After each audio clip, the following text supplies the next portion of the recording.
One of those items that someone had asked about, what is the triangle on our charts? And I'm going to show you guys Enigma on the high time frame and how to apply that. So let's talk about the little triangles that come in on our charts. These right here, these are going to be used on the high time frames. Do not put these on the lowest time frames. They're not going to work as well. We have these on the higher time frames for you already inside of our templates. And I would recommend that you're going to be looking for these mostly in sideways market conditions, or if you're already looking for a confirmation of a reversal from that higher time frame or off of a MACV entry right around here. One of the places that I use these a lot if I am looking for a pivot turn.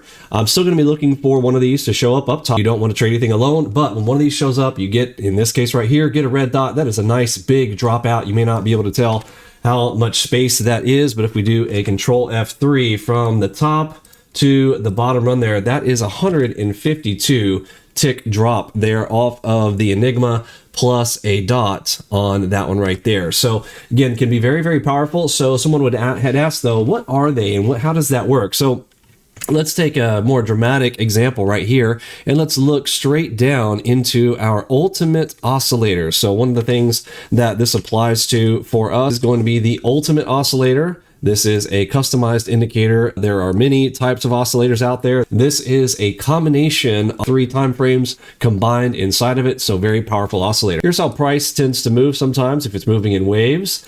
Then what you're normally going to see if you have an oscillator, I'm going to do this in blue down here, you're normally going to see an oscillator that kind of oscillates in the same way.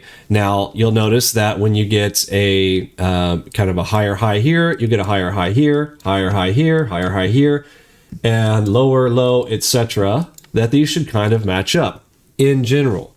Now, what happens though when you have divergence? That's what we're talking about here. When one of our triangles fires off, this is when our oscillator, that's this one down here below, it has a divergence. So the components inside of the oscillator themselves are showing something internally that is different than the actual price. Now, some people say everything is all about price, but you would be surprised at how many things are given away when you're looking at internals. And most of the time, your oscillators are going to look at some type of internal, and each of the oscillators has their own way of looking at that, but in general are going to go along with it. So what we want to look at is a scenario where you have these diverging. What would that mean? So let's draw our waves again in our blue.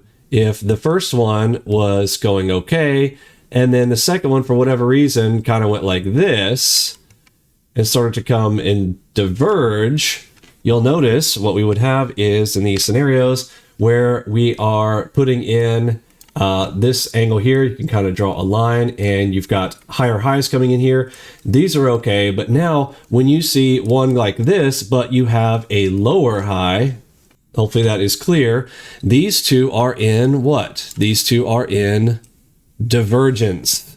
Can you see the divergence there? So you've got two humps that are kind of not going with each other when you're like, this should have been a higher high, but I got a lower high on this one than from the previous. One's going this way, one's going this way, when they should really both kind of be together. When one goes the other way, that is divergence. Once we've detected that divergence, we're going to fire off a triangle for you, so you don't have to sit there and try to gauge these. Now, here is our oscillator down here. I've blown it up pretty big. Most of the time, you don't even have this in view. I've got this turned off most of the time, but you can see the divergence right there. As this one is a higher high, we're going here to a higher high, but here we are having a lower high, and that should be pretty obvious. This is what a divergence is, and this is what we are firing off. Let's see if we can see this one. So we've got a higher high moving in right here, and on these, yes, you can see we are putting in lower lows right there, higher highs right there. So we're firing off a divergence, which oftentimes indicates what may be a shift in the opposite direction. Sometimes they don't work, like this one right here. That one looks a little bit shady. I really can hardly see, that wouldn't really count as a pivot, but you can see you need to learn, if you're really going to study into divergence, you're going to find scenarios where you'll be able to that's an easy one to discount right there.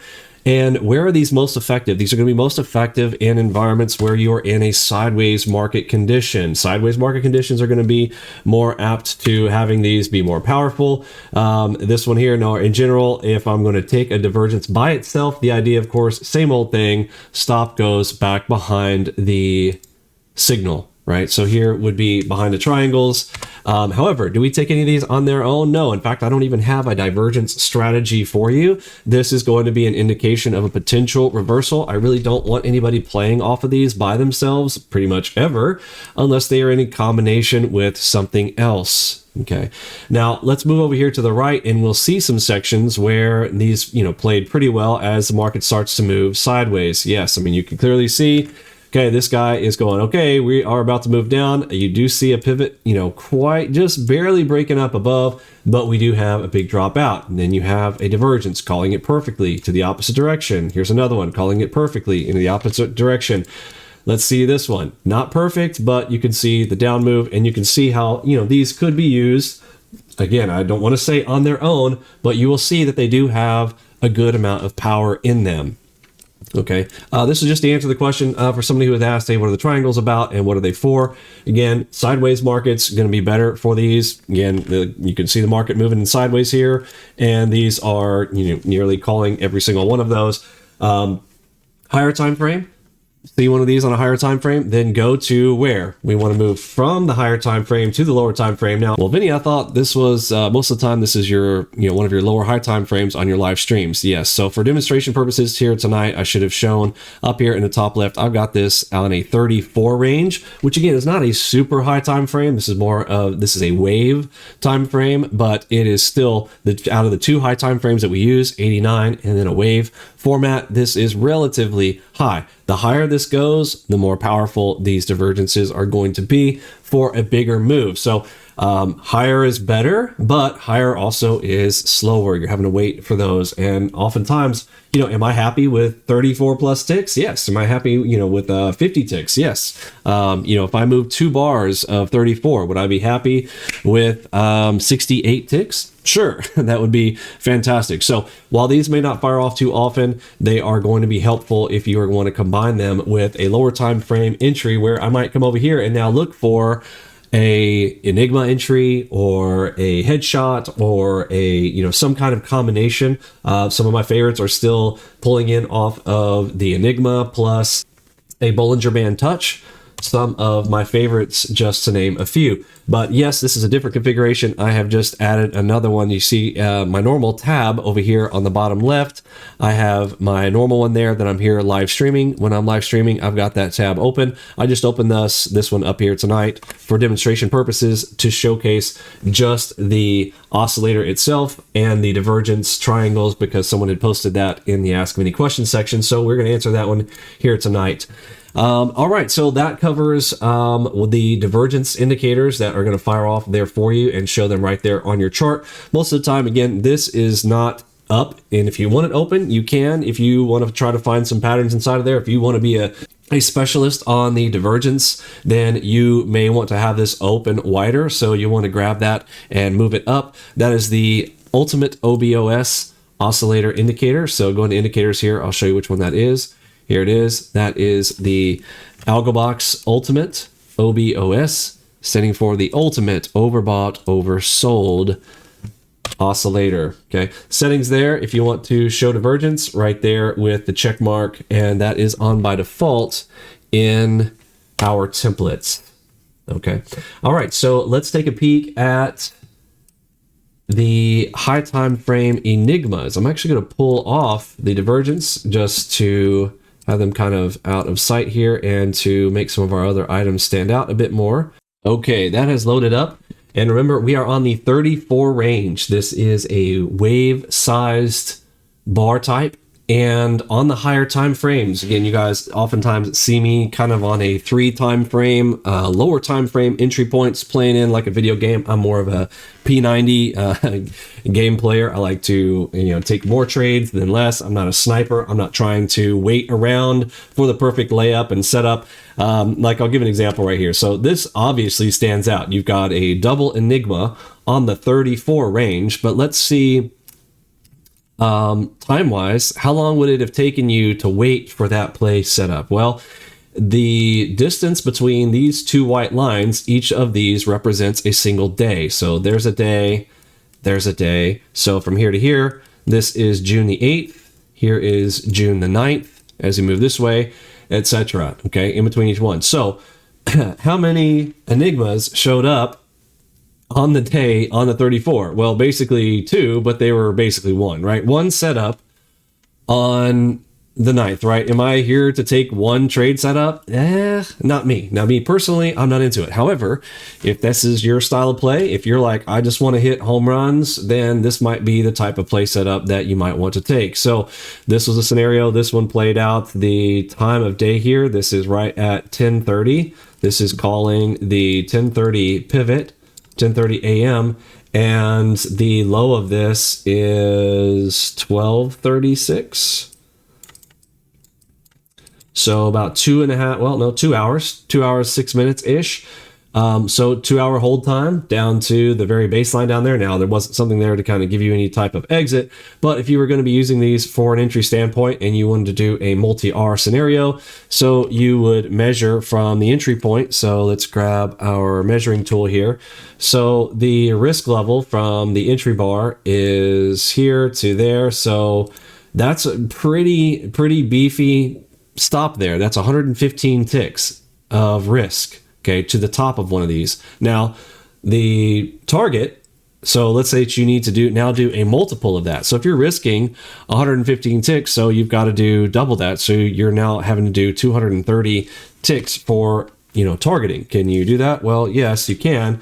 But again, you're waiting for a long period of time there. The whole move there is worth over 700 ticks on that. But again, I really want to talk about like times. Like, this is not my style of trading, but people have asked, well, can I run this on a high time frame? So this is a video where I was already going to be talking about high time frames with divergence.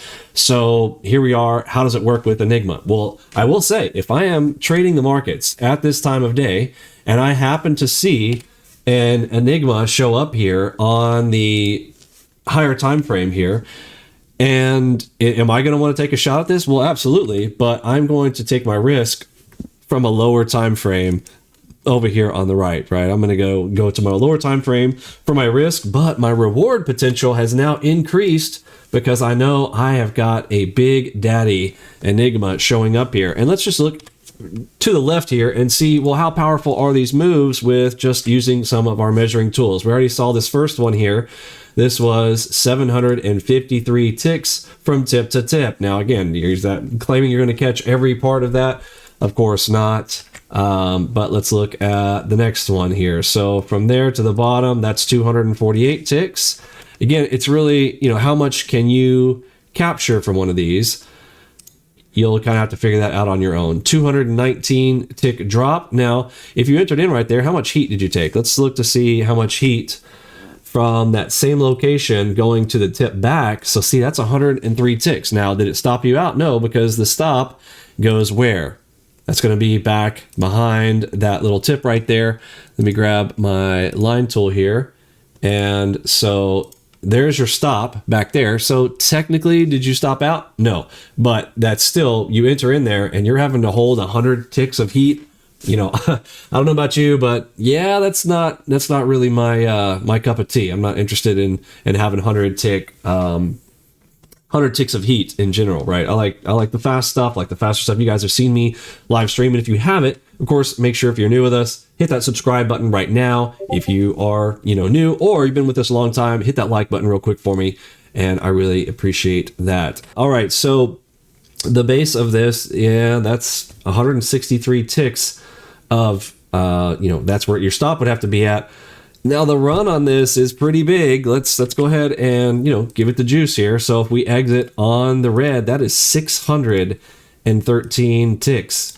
Not too shabby, I don't think, there on the double green Enigma. Now, here's one that ends up being a loss. Again, when these go back to back, these are just terrible. It's no fun.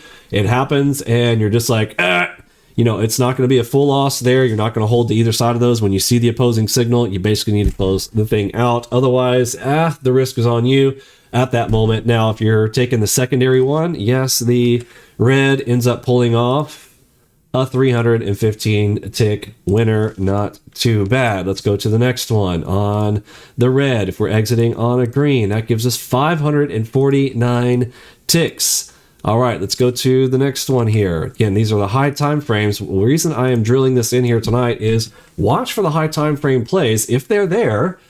Now, the reason I'm going to say if they're there, I mean, look, if you're there trying to wait for one of these and you come in at a normal time, and even in the morning session, okay, here's 9:30 down here. Well, that's 9:50. That's like somewhere here. Okay, still here. I mean, you did not see an Enigma at all on the high time frame the entire day, right? The only Enigma that you saw was early AM, almost just after midnight, right? At 1 a.m. in the morning on this one. So if you're going to try to, again, I would not call this like a great strategy, but I want to point out the high time frame. If you get a setup on the high time frame, you know what to do, right? Now, I'm hoping that I have taught you guys well. If you guys have watched my trainings, you guys know the way we approach the markets with the triple threat, right? We've got the tide, the wave, the ripple entry charts. This is how we operate, right? Multi-time frame. And we have up to 5 time frames that we're looking at, although 2 of them particularly are the ripple entries. MACV is a special type of filtering chart, and you should know high time frame. Have I taught you well, right? Write me down in the comments. Do you get it? Have you gotten this from our old trainings? And if you're new with us and you're wondering, like, what am I talking about? Take a pause, go back, get into our training lessons, especially the core. Core videos are in library number 4 on our website. 4. Think about the rhyme here. Library 4 is the core. Write that down. Library 4 is the core. Go to those core training videos. There are 6 of those to get really started into how we approach there in those lessons. And then this will make more sense when you are looking here. I'm not trying to tell you, oh, come over here and take these signals and entries. This is when you get one of these setups on a higher time frame. Let's go into the lower time frame, find that lower risk entry, and then attack it with the potential of these higher time frame moves. Let that sink in. You got that part? Higher time frame potential with the lower time frame risk is what we're looking for to hold out those runners if we get the opportunity to do so. Now, am I a big person on holding out runners for how long is this? So if we had to hold this one from 1 a.m. to 9 a.m., am I going to hold 8 hours? Probably not. All right. So again, those big moves, yes, it looks like giant dollar signs in your eyeballs when you look at, wow, 367 ticks, but the time, right? It's a time value of money. How long are you going to want to sit into trades? Again, I've got our stuff fine-tuned for the lower time frames to get those, again, anywhere from 2 minutes to 20 minutes tops on most of our entries. And we're in, we're out, we're grabbing bags, pow, and we are hitting our targets. Okay, but I do, on occasion, I don't want to leave out the people who are, they want to just wait around for high time frame plays. Maybe they just want one play in that day. And if that's you, here is a great way to do some of that. There's 161 ticks, even out of, calling in and going, well, did we keep going up? Well, yeah, there's 161 ticks there for you. Let's grab this one. This one is going to pull out. So that's 356 ticks. You get the point. How about this little one right here? Yeah, did you get much out of it? You tell me, right? From there to there, that's 200 ticks. Is that worth it to you? All I can say is this system is awesome. And hopefully you have found this helpful. Let's see. Let's do a couple more of these. This all the way up to that. Holy shnikes. That is a big one. That is 1,230 ticks. Outstanding. Now, if we were to weigh out and hold to a red, then more respectably here, we're looking at 851 ticks off of the triple threat down below. But if I saw this intraday, which this is a great time frame down here, this is happening around 9:45, 10 a.m. If you're sitting in the market at this time of day, are you going to be looking for longs? I don't know about you, but I am. I am definitely going to be looking for longs if I see this coming in on, what day was this? This is June the 1st. So if you were in the markets on June the 1st, yeah, you probably want to load that boat and start looking to the long side, wouldn't you? I would say so. In that first one, you could probably ignore that because that comes right around there in the open. So if you were to see this, you coming in and you're at 9:45, 10 a.m. where this one plays, that's at 10 a.m. for that third one right there. Pfft, that's a beauty. And there is, I mean, even if you were to exit right there, let's say that you exited on that 15 right there, and you got in the worst case scenario on the very last one right there, that's 264 ticks to the long side. Again, that's just single contract 264. You do multiple contracts and you start multiplying that right there. Looking pretty good. I'd like to find some losers. Here we go. This one, that's a loser. That is technically a loser right there. Let's call it. Let's call it. There it is. There's your loser right there. Did not quite go up far enough, although kind of. It's a tough one. You know, start measuring them up. That's 123 tick loss. These are 264, 851, 563, 1230, 202, 356, 161. You know the game. We are playing stats. That is what we do as traders. And again, this was here to show you guys some of the stuff on the higher time frames, some of the power inside of AlgoBox on the higher time frames. But again, take it from the higher time frame, move it on down here to the lower time frame where we're going to have the lower risk entry points, and we'll be back at it again tomorrow. Looks like my chart needs to get a refresh here, so I'll press F5 and I will catch you guys tomorrow. For me, Pippi, Robbie, Lunchbot, Mod Squad, Curtis, G, and the rest of the gang, I am sending out the Big H Town. See ya.